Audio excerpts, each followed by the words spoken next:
G'day folks, out for a bit of a hunt. I'm up in the countryside of New South Wales, at a location I've done a numerous amount of times before with different detectors, but I'm in a new section of this area that I haven't really given a touch up properly to yet, and I just uncovered a musket ball.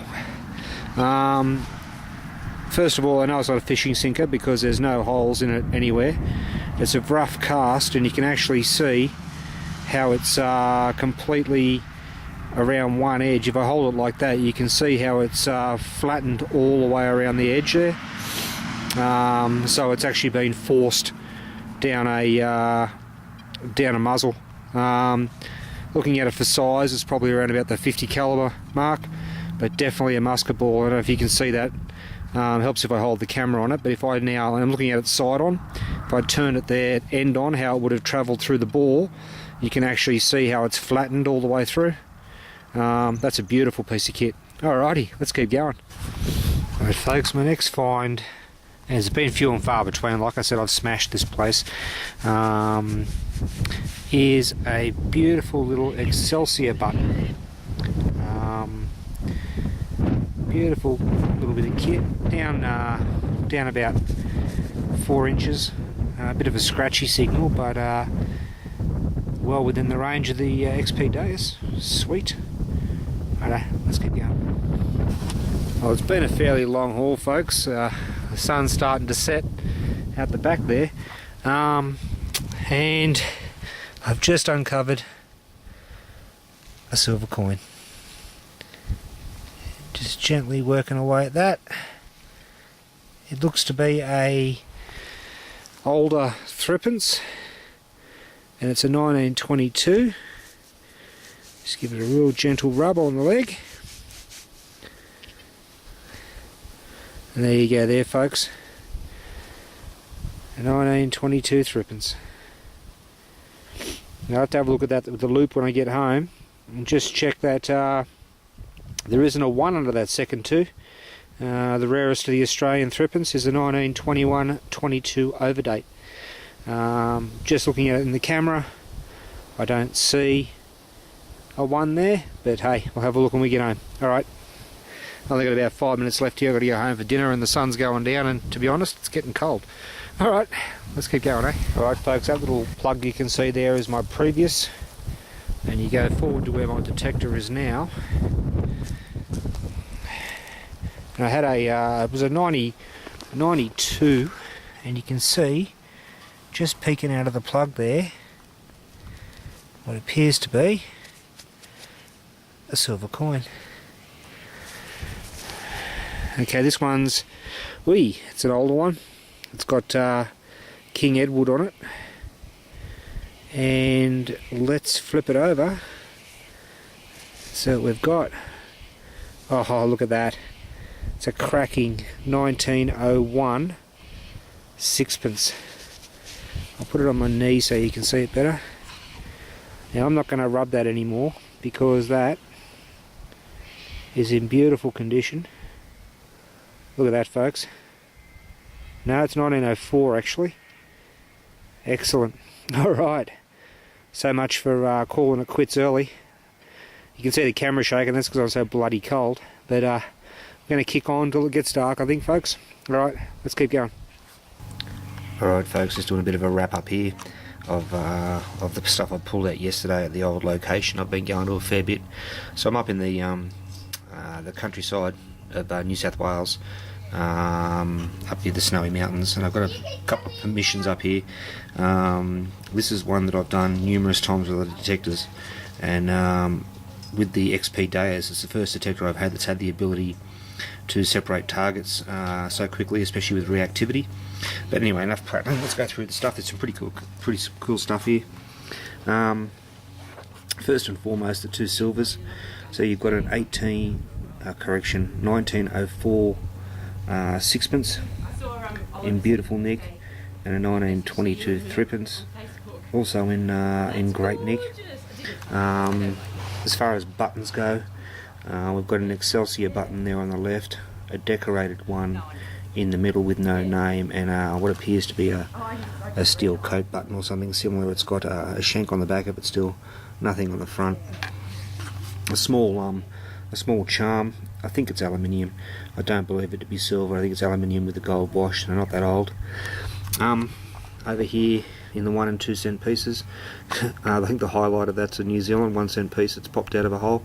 And then down to the cool stuff. We've got a 22 long rifle, dropped live round, hasn't been struck. These are a rimfire. Poses no particular danger in its current form. And then what I would call the standout piece. This is a musket ball, but as you can see, it's got rifling marks on it. And if you look at it from that end there, you can see it's you can see the rifling marks around the outside. I believe this comes from a pattern 1853 rifled musket. So it's also called the 3-band model. These replaced muskets. So muskets had a smooth bore and were muzzle loading. This particular job here comes from the first and the only muzzle loading, put it down like that, first and only muzzle loading rifle. So you still put a ball down it, but the actual barrel had rifling inside it. And you can see, if I turn it like so, you can see that it's got the rifling marks all the way around the outside as I turn it. So you're looking at it side on there, and then you're looking at it head on there, and you can actually see almost looks like it's octagonal, with the rifling marks around the outside. This particular weapon was eventually replaced by the Snider, which was a breech loading, and didn't use a ball. It actually used a bullet. So quite a specific musket ball, which is pretty cool. They were used across the Australian colony by the military as well as the police and militia units. What this one's doing out here, I don't know. I think it's travelled as far as it was going to travel. There's a pretty good example there. You can see the rifling on the side, and again, if I bring it there, you can see it right there. You've got rifling. So yeah, pretty cool. It's always good to find something that you can narrow down to specifics. I like to do that. Alright folks, that pretty well wraps it up. Pretty short. You only saw a few of these things come out, but it just shows that the XP Deus is doing really well in areas that I thought were done. Alright, thanks for watching folks, and I'll see you on the next one, Okay folks, so here's a bit of a quandary. As you can see, I've opened this gate to drive into my permission, and I've opened it from the other side. Right next to the gate post, right at the base there, we've got ourselves a little visitor, which makes it rather hard for me to close the gate from this side. Hopefully you can see him just sitting there. I'll try and zoom in a little bit. Yeah, so I've managed to open the gate from the other side, and it hasn't been an issue. I think he's working on the theory that he's well camouflaged, and I don't see him, when in actual fact I do. So what I might do is just throw a rock in his general direction and just see if I can get him to go away. Oh, that was unsuccessful. I'll try another one, and this time see if I might have to land it on him.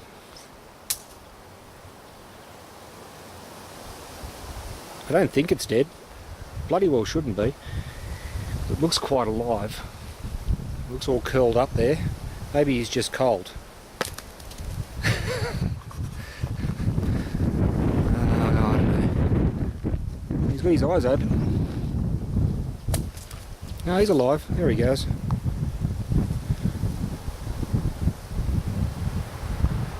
There we go. Just headed off in the long grass. Alright, so you can see there folks, you don't need to kill them. They're just fine. Just got to scare them away a little bit.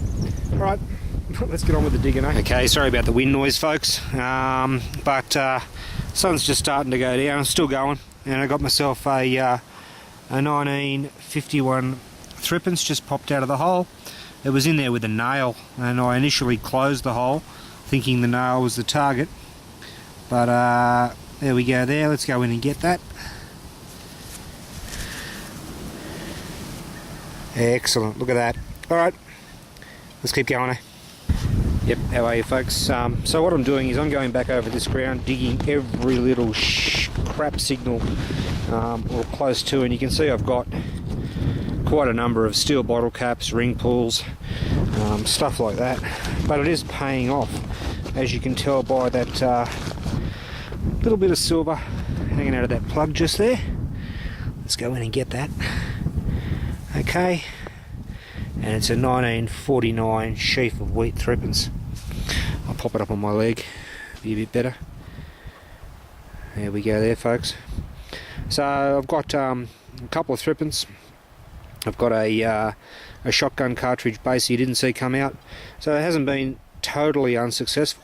There's been a few little bits and pieces, but I think I'm just about done here. This area has been absolutely flogged by me, gridded a number of times with a number of detectors, and I think we're just about done. Alright, let's keep going for a little bit longer, see what else we can find, eh? Alright, so we're still going strong. This is about 5 minutes later. Small hole, lots of iron around. If I could be bothered, I'd take the headphones off and turn the sound on so you can hear it, but in amongst all that iron, there was another little chirper. I actually thought it was the back end of a piece of iron, but I was going to dig it anyway, and it's a 1950 threepence. Excellent. It's a beautiful coin. 50%er, but cracking along. Alright, it's getting on dark, but we'll keep going for a little bit longer, I reckon. Alright. Okay, folks, bit of a wrap up of yesterday. Apart from our little snake start, which was a goodly amount of fun, all I was doing was going across the all the areas I've been before with multiple detectors and digging every dodgy signal. So I got a lot of bottle caps, a lot of steel beer bottle caps, and a lot of ring pulls, but also managed to score a couple of coins along the way and a few other bits and pieces. So we've got this Winchester 12 gauge rifle cartridge case base. Nothing really to say about that. It's a Winchester, everybody knows what they are.